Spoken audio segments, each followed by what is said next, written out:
Kutsu Tasoli Longjang Senti rong sen chanti atuk ta Ute por ta jum Kutsu Tasoli Longjang Lenten te ko ayong tem Waza sang li ta pensa Sime po tanen maka Seng remi sak lupa Kutsu Tasoli Longjang Nukin keterjenti Sudah takli Dashir tawar tulur Walunir luyem Nisaya ternyata Zenger mezemba Kutsu Tasoli Longjang Bendang semer pukyem ta Nakalima mezeng lenir Atuk tak Longjang Yem se yem li merena Akanga amentak Tasoli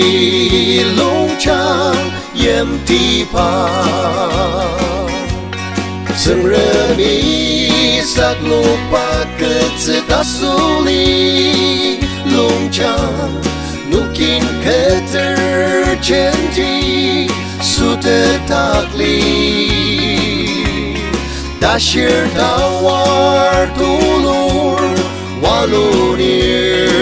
luyem Nisaya ternyata Zenger mezemba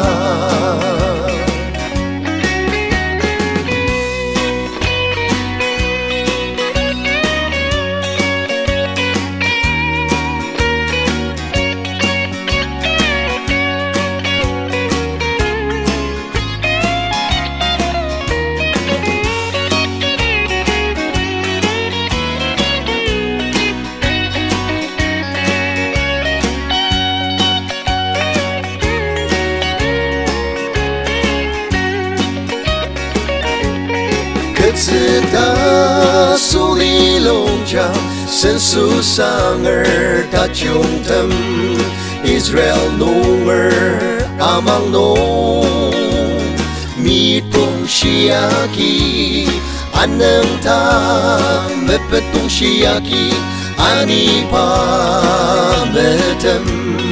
Yadashi kipupai aniuko Seng remi sak lupa Kutsu Tasoli Longjang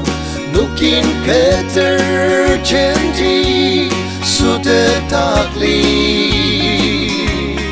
Dashir tawar tulur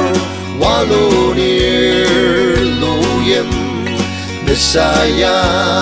ternyata Zenger mezemba Kutsu Tasoli Onoki Merah Kutsu di